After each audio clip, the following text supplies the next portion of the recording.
And it sort of begins with the CIA program MK Ultra, which, like all very bad CIA programs, they tell us that it's been discontinued and we get no more information about it, and we're supposed to believe that it magically went away.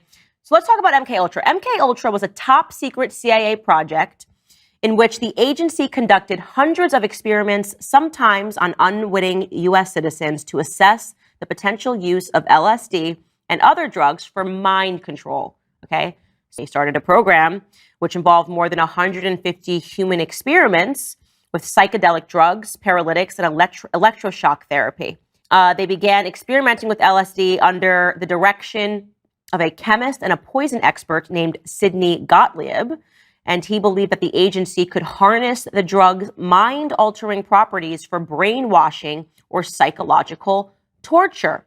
Think about this. This is really crazy. There was a project under MK Ultra that was called Operation Midnight Climax. And what did they do? Well, the CIA paid prostitutes to drug unsuspecting men. It got worse than that. They were also drugging people that were in hospitals unsuspectingly, and probably most notoriously, they were drugging one another. The CIA, just at the day at the office, typical day at the office, would slip LSD into one of their agents' coffees to see how he would react to it. Well, of course, the government's interest in controlling the minds of the masses did not end there. We know there were other programs like Operation Mockingbird in which CIA agents were littered throughout the mainstream media. So knowing that they're interested in influencing your ideas, it is, of course, a natural conclusion that they are interested in controlling Hollywood, right? Do you really think it's a coincidence that everybody that's in Hollywood that has a platform is in lockstep? I was thinking about this today because I watched an old clip of Dave Chappelle. Dave Chappelle, I'm not talking about his recent Saturday Night Live performance, but I'm talking about Dave Chappelle. If you don't recall this, I'm going to remind you of back when we were told, the public was told that Dave Chappelle was crazy, that he had a mental break.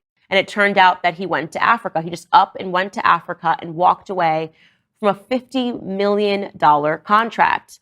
So what happened? What changed? And I found this old interview between him and Oprah. It took place in 2006 after he left. And he is talking about why he left.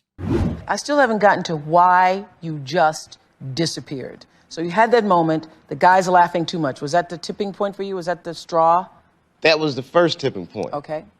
And then they put in the paper that I had pneumonia, God knows what. Mm-hmm. It was walking pneumonia because I was walking all over the place. I was relaxing. And then after that, I was coming back to the show, and then they were like, well, Dave, you should just back up the pneumonia story. And I was like, that was your thing. I'm not backing up a pneumonia story. And then the next day it was in the paper that I had writer's block. Then I knew something was getting ready to get stressful because I hadn't even started writing. I was on the schedule to write. So I was like, what's going on? Are they going to... So these are your people trying to manipulate me. Sounds like somebody's trying to put young Dave in a compromising position. Okay, so that's interesting. He's speaking about handlers. This idea of Hollywood handlers that are trying to manipulate the narrative, trying to control some sort of a narrative. And he's wise to it. He's realizing, wait a second, something's going on here. And I knew I was going to leave, so I got ahead of schedule, and I bounced. And I didn't tell anybody where I was going. The whole time, they're trying to convince me I'm insane. They were trying to get me to take psychotic medication. Yeah, I was stressed out, but the people that were telling me I was insane, I believe that they knew what was going on. But it's very stressful for someone to constantly walk behind you and say, you're insane. Wow. I think it's very telling, and the reason why it sent a chill down my spine is because I had heard this version of events very recently. Interesting fact about Kanye is that he's been in the public sphere since 1996, all the way through to 2015. He was never called crazy ever by the media until he did what? He put on the MAGA hat. And then what happened? Well, he was told by a person that was very close to him that in order to get his life back, right, he needed to just say that he was crazy. So a close friend of his, that close friend is Harley Pasternak. Harley Pasternak is a trainer to the stars, right? He trains all of the stars. He trained Brittany Murphy. Remember her? We were told she was crazy, and then she wound up dead, and he was involved in her documentary. And it was Harley Pasternak that then called 911 and had Kanye sent to the hospital. And it was Harley Pasternak that then leaked that to TMZ, that Kanye West was having a mental break. You guys remember that, right? And then suddenly we were all told that he has bipolar disorder, and he believed it. He believed that something was wrong with him. Like, obviously, everyone around him is saying you couldn't possibly like Donald Trump, so he believed that he was bipolar.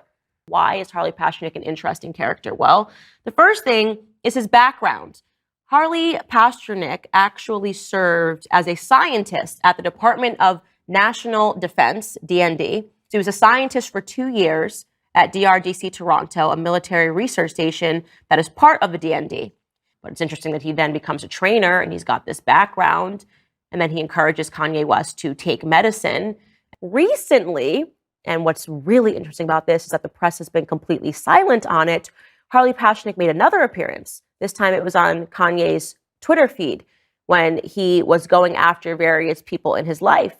Kanye tweeted that he was misdiagnosed. His exact tweet was, "What should be obvious by now is that I was raised to stand for my truth regardless of consequences. So I will say this again. I was mentally misdiagnosed and nearly drugged out of my mind to make me a manageable, well-behaved celebrity." And in case you think he's just saying that and he's just being crazy, because that sounds crazy. What do you mean? They were just going to drug you to make you, to manage you? That sounds insane. This is what Harley Pasternak wrote to Kanye. Second option, this is where it gets interesting. I have you institutionalized again, where they medicate the crap out of you and you go back to zombie land forever. I'll have you institutionalized again. I'll send you back to zombie land. Talking about drugging a man so he doesn't recognize his own children. And the media has stayed radio silent on this. Why on earth would the media remain radio silent on the fact that Harley Pasternak is openly admitting that he had something to do with Kanye being institutionalized once and he's threatening to do it again? In what world is that legal? It is getting very scary out there, and we are starting to recognize that our government is involved in way more than we could have ever imagined.